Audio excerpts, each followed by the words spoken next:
આજરોજ બપોરે 2 વાગ્યે મળતી માહિતી પ્રમાણે દિવાળીના તહેવારોમાં 108 એમ્બ્યુલન્સની ટીમ ખડેપગે. મહેસાણા જિલ્લામાં માર્ગ અકસ્માતના 29 કોલ 108 એમ્બ્યુલન્સને મળ્યા. ઇમરજન્સી કોલમાં પણ વધારો.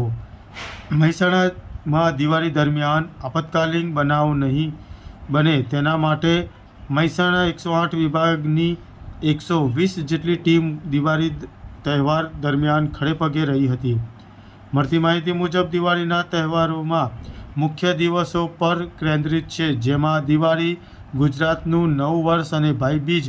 અગાઉના વર્ષમાં વલણોને આધારે આ તહેવાર દરમિયાન આપતકાલીન બનાવોમાં વધારો થવાની શક્યતા હોતી હોય છે, જેમાં દિવાળીના રોજ 102 કેસો નોંધાયા, જેની પહોંચી વળવા 108 એમ્બ્યુલન્સના સેવા સજ્જ અને ખડેપગે છે. મહેસાણા જિલ્લા સામાન્ય દિવસોમાં આશરે 93 જેટલા કેસ નોંધાતા હોય છે, જે દિવાળી તહેવાર નિમિત્તે દિવાળીના રોજ લગભગ 102 જેટલા કેસો એટલે કે 10.79% જેટલો વધારો જોવા મળ્યો હતો. હજુ કેસોમાં વધારો થવાની શક્યતા છે. દિવાળીના તહેવારોમાં 108 એમ્બ્યુલન્સની ટીમ ખડેપગે, જેમાં મુખ્યત્વે રોડ અકસ્માત, શારીરિક હુમલાઓ, પડી જવાના કેસો અને દાઝવાના કેસો જોવા મળ્યા હતા. આમાં અકસ્માત સમયે તાત્કાલિક સારવાર મળી રહે તે માટે 108ની ટીમ દિવાળીના તહેવારમાં મુખ્ય 3 દિવસે ખડેપગે રહી છે.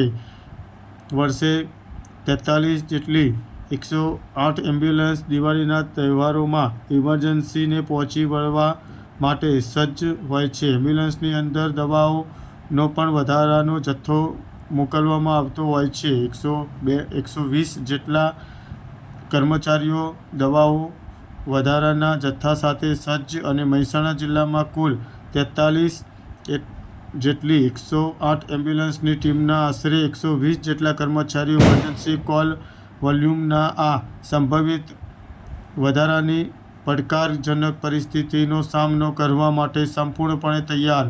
આ સાથે એમ્બ્યુલન્સની અંદર દવાનો વધારાનો જથ્થો પણ ફાળવી દેવામાં આવ્યો હતો. મહેસાણા જિલ્લામાં સામાન્ય દિવસોમાં અકસ્માતના 17 જેટલા કોલ મળતા હોય છે, ત્યારે દિવાળીના તહેવારમાં 108ની ટીમને 29 કોલ મળ્યા હતા.